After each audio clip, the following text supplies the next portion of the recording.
داغه په بچو کې الله د نبوت وګرځي. ابراهیم علیه السلام نه بعد چې څومره پیغمبران راغلي دا ټول داغه په بچو کې، هغه د اسحاق علیه السلام په بچو کې دی او هغه د اسماعیل علیه السلام.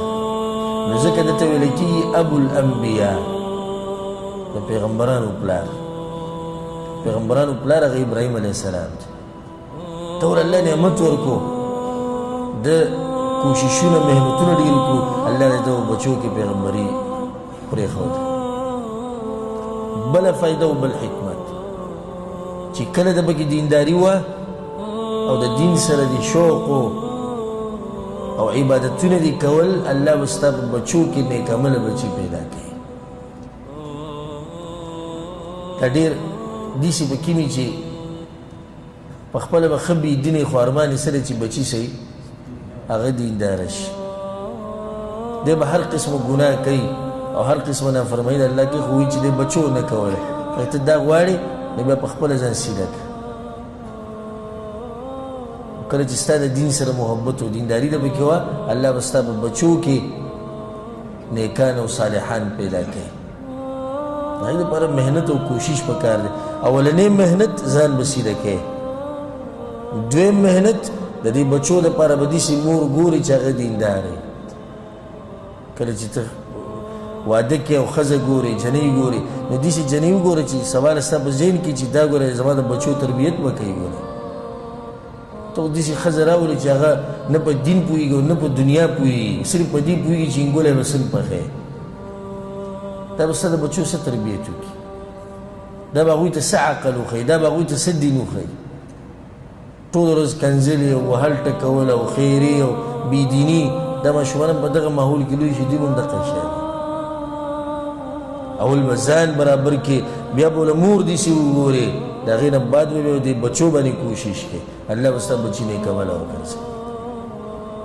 بچي پرېښودي، تاسو څه کوئ کوئ، د انګلیس سبقونه وایئ، دې کې به د باندې زه خرچه کوم، هر څه کوم، خو ارمان یې دی چې بچي نیک عمله وي.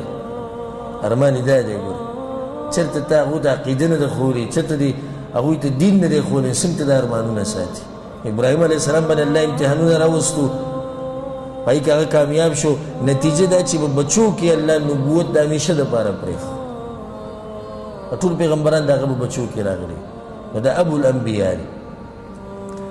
قال وی ابراهیم علیه السلام ومن ذریتی، او زما د بچو نه هم امامان جوړ کړه. څومره مفسرین وایي دا دلیل دی په دې باندې چې ابراهیم علیه السلام ډېر یو رحیم او کریم انسان، چې الله ورته ته به امام یې، د خلکو مشر به وي. الله زما په دې بچو کې هم جوړ کړه.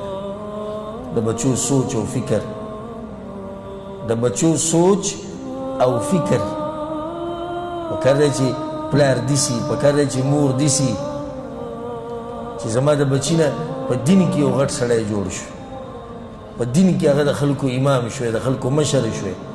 دا سوچ پکار دی. زمونږ ډېر اوږد سوچ چې هغه دې پورې چې دی سبا له د ایسي لاندې ناست یو کار کوي، بس ایسي لاندې ناست ده، بس دغه ستا ارمان دی. ایسي کوم داسې مشکل ده، د هغې لاندې ناسته کومه مشکله، خو د دې ایسي لاندې چې را کوم ته وایي کیني، د ده به عقیده صحیح، د ده به منهج صحیح، د ده رابطه به د الله سره څنګه وي، د ده پیغمبر سره به څنګه د رابطه وي، د کې به دینداري څنګه وي. دې سره هېڅ غم نشته، خو چې د ایسي لاندې کیني، دا خو ته دې بچي باندې مین نه یې، ته خو د دشمن یې.